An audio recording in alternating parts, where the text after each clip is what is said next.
We've got a function, y equals, etc. And the question says, find the derivative. And then by substituting a particular value, in this case, it's x equals 1, determine whether the function is increasing, decreasing, or stationary. So there's two pieces of that. Let's do them one at a time. Can you help me out? We can work out a derivative here, right? Our derivative should be 3x squared. Fantastic. And finish it off. Plus 5. Well done. Okay, excellent. So we have our derivative. Now please be cautious in how you do this next part, right?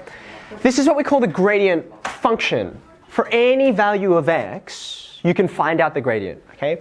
But I don't want any value of x, I want a specific one. So you need to actually say what you're doing, right?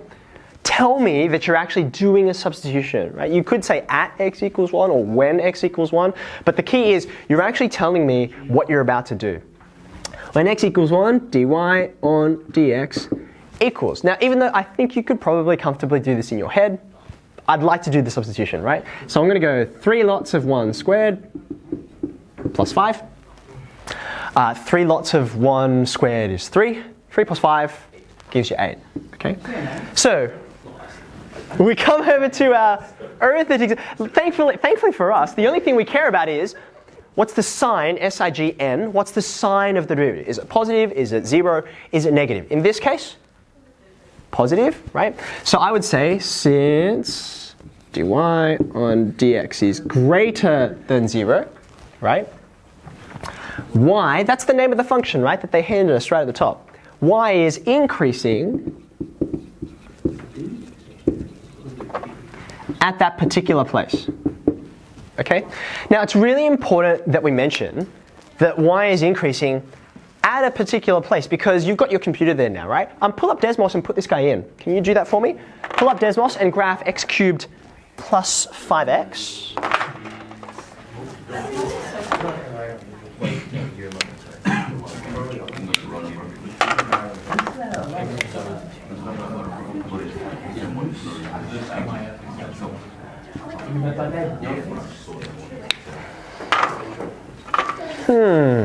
What's this thing going to look like?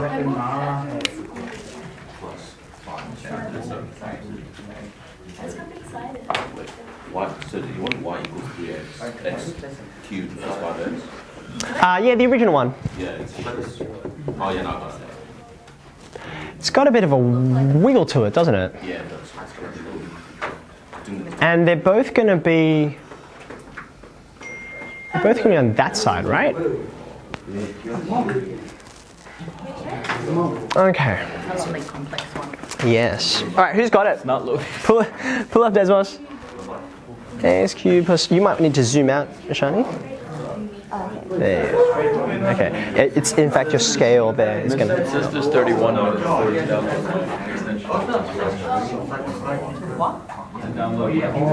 Is that what you're getting? Who's got it already? Oh yeah. Okay. So I think this is what you've got on your graph there, right? So what am I saying? Y is increasing at a specific spot. Now, before I graphed this, I really didn't know what the rest of the graph looked like. Right, Saray? Yeah. Good cover. So at a particular spot, right, I know it's gradient. It's very steep, by the way. The derivative is 8. So when you go across 1 unit, it's skyrocketing 8 units, okay? But this particular example I just wanted to call out because not only is it increasing at that particular spot, right? It's actually what we call, I'm going to introduce a new word for you here. It's actually what we call monotonically increasing. When we say someone speaks in a monotone, what does that mean? Hello, my name is. That was a really good impression, Seren. Well done. When we say monotone, it's what it sounds like. There's one tone to it, right? It doesn't change, okay? Now this graph here is always increasing. For any value of x you put in there, it's always going to be increasing, okay? How can we know that? Have a look at all the working we've done on the board and on your page. There's actually a piece of working that tells you that you can reason through and say, oh, it must always be. It can never turn around. It can never decrease. Anyone want to tell me? Let me have a shot. Well, what do you think? If you sub in 0 to x, it'll still be 5. Okay, so if you pop 0 in here, right, if we do a substitution, you're going to get 3 lots of 0 plus 5. 0 plus 5, it's 5, which is why this thing is still increasing at that point. But in fact, we can extend what Will said. Even, you can put in more values than that, right? What happens when you put in a negative? 3 times, like say -1. What happens to that negative when you square it?